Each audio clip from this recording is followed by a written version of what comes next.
একদিকে কুণাল ঘোষ যখন এই দাবি করছেন যে এনসিপিআইতে যাওয়া 6 জন সাংসদ তৃণমূলের দলের সঙ্গে অথবা মমতা বন্দ্যোপাধ্যায়ের সঙ্গে যোগাযোগ রাখছেন, আর তারই মধ্যে কালীঘাট তৃণমূলে আরো ভাঙনেই জল্পনা কিন্তু ইতিমধ্যেই উঠতে শুরু করেছে।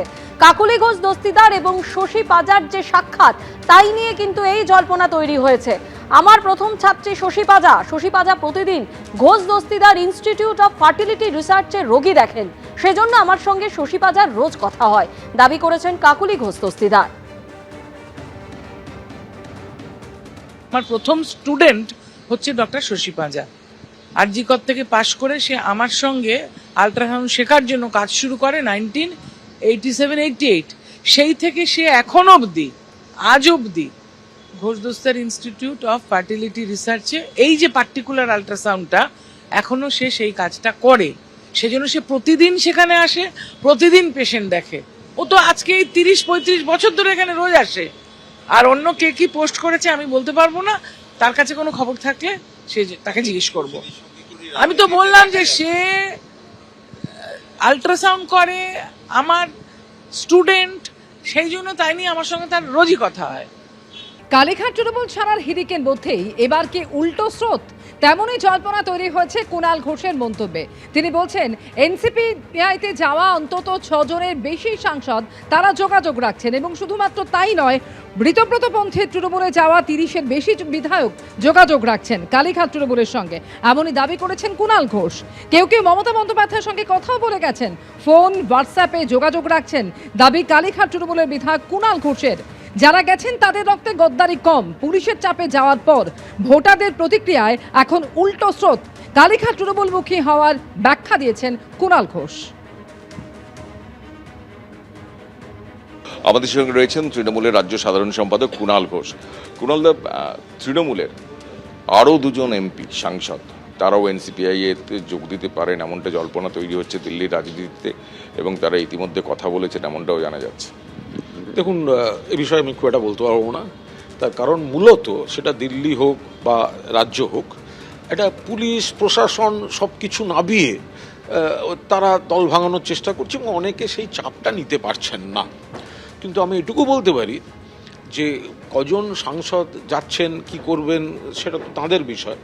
কিন্তু আমি এটুকু বলতে পারি যে 20 জন সাংসদ নিয়ে যে একটা বিষয় রয়েছে, তার অন্তত 6 জন তারা কিন্তু আমাদের এই দিকের সঙ্গে, অর্থাৎ মমতা বন্দ্যোপাধ্যায়ের প্রতি পূর্ণ আস্থা রেখে যারা করছেন, তারা অন্তত 6 জন তারা পুরোদস্তুর যোগাযোগ রেখে চলেছেন। কারণ তাদের 2-3টে সমস্যা হচ্ছে। একটা হচ্ছে তারা বিজেপি বিরোধী ভোট পেয়ে গিয়েছেন, ওখানে গিয়ে যেই আচমকা প্রো বিজেপি করতে হচ্ছে, সেটা তাদের এলাকায় মানুষের কাছে, ভোটারদের কাছে এটা আনঅ্যাকসেপ্টেবল হয়ে গেছে। ফলে তাদের লোকালি একটা বিরাট ক্রেডিবিলিটির প্রবলেম হয়ে যাচ্ছে। তো আবার এখানে যদি ধরা যায়, রাজ্যে তো পুলিশ নেমে গেছে, পুলিশ নেমে গিয়ে এমএলএদেরকে কখনো এসপি ফোন করছেন, কখনো অমুক ফোন করছেন, তো সবাই বললেই সবাই বলে দেবে। ফলে এখানেও অন্তত মিনিমাম 30+, 30-এর বেশি, 30 তো আমি কম বলেছি। মানে হয়তো আমি যেটুকু জানি তাই, আমি জানি না, হয়তো কল্যাণদা জানেন, আমি জানি না, হয়তো দোলা জানেন, আবার আমরা জানি না, হয়তো মমতাদিই জানেন। এই সংখ্যাটা অনেক বেশি।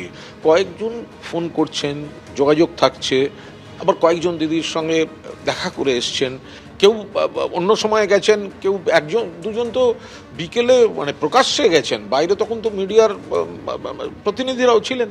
তো এদের যে প্রবলেমটা হচ্ছে, এরা বলছে এবার পুলিশ ফোন ধরিয়ে দিচ্ছে, বলছেন আপনি এখন ওদিকে থাকুন।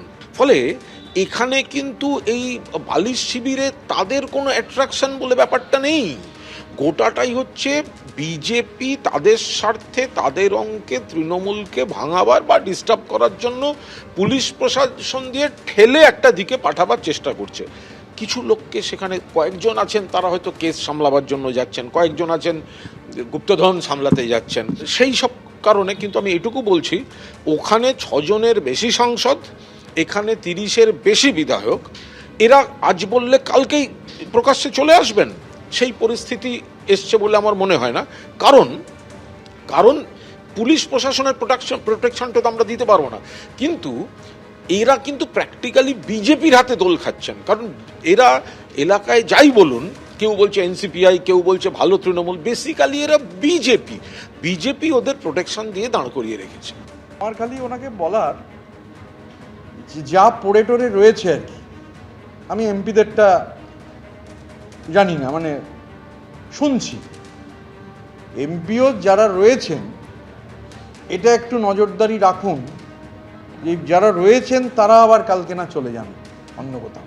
যে বিধায়করা আছেন, মানে পাবলিকলি আছেন,